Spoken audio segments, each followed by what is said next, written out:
I-try ko din magluto ng chicken guys, yung nagte-trending na chicken feet fried, yung nakakain yung pati buto guys.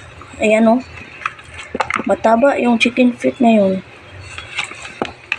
Ayan, tanggalan muna natin ng mga kuko.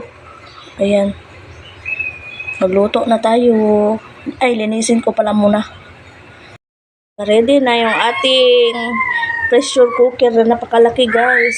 So ilalagay na natin yung ating paa ng manok.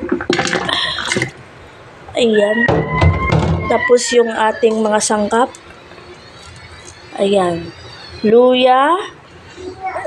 Luya, bawang, sibuyas, tanglad, laurel, at saka pamintang buo. Isang dakot na asin at tubig na wasa.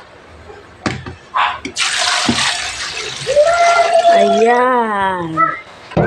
Pakuluan na natin siya guys ng mga 2 oras. Ayan. Mga 2 oras na pagpapakulo sa kanya guys. Naisalang ko na siya guys. So, pakuluan na natin siya ng mga 2 oras.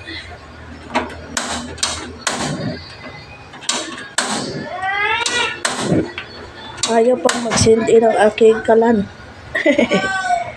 Ayan. Hayaan na lang natin na siya na kumulo guys hanggang 2 oras. Ang oras natin ngayon ay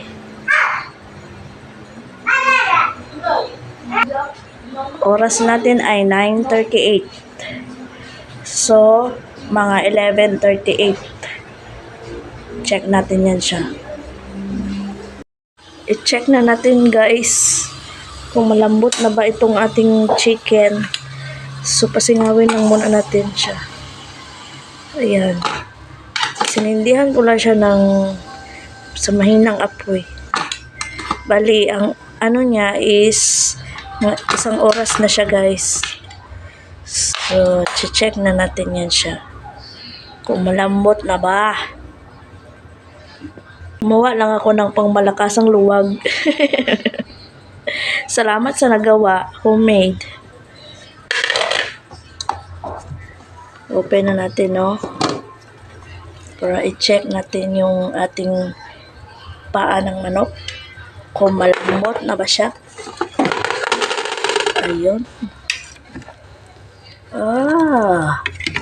Di pa siya malambot, guys.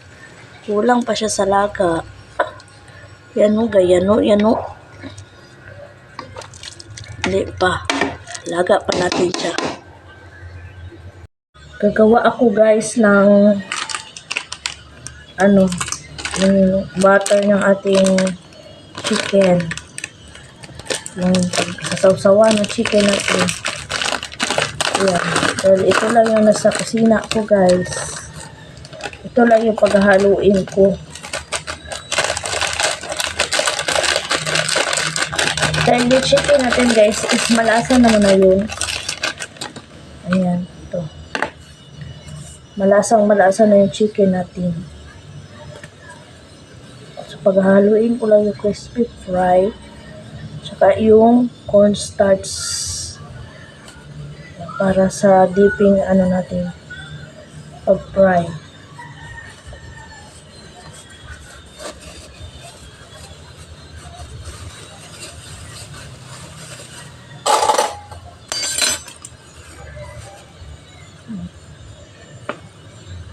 Hindi natin lulutuin lahat yun, guys, kasi mas masarap kainin yung yung crispy pa. So mamaya na naman natin lutuin sa gabi yung iba. So ngayon yung uulamin lang namin sa tanghali, yun lang yung lulutuin ko, diba guys? Ayan, tapos haluan ko lang to siya ng tubig malamig.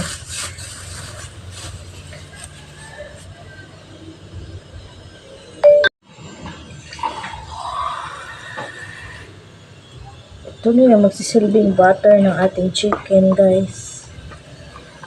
Ayan. Dito natin i-dip yung chicken bago natin i-fry. Okay. Ating dipping butter. Ayan. Mabango na siya, guys. Pwede na siguro to, guys. Nasa 2 oras kalahati na. So, patayin na natin.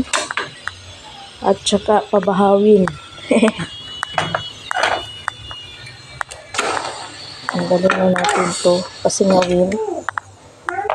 Ayan. Ito na yung chicken natin, guys. Yung pinakuluan natin. So, bali, di talaga siya lumambot, guys. Nagutom na yung nagluluto. So, ang nangyari, hindi siya masyadong malambot. Kasi pumapalya yung ating pressure cooker, guys. Sumisingaw siya doon sa gasket niya. So, pre-fry na natin siya. Nagpainit ako ng mantika. Ito na siya, guys. So, i-fry na natin siya. Ito na po, guys. Yung aking chicken feet na fried. Let's eat, let's eat, let's eat na po.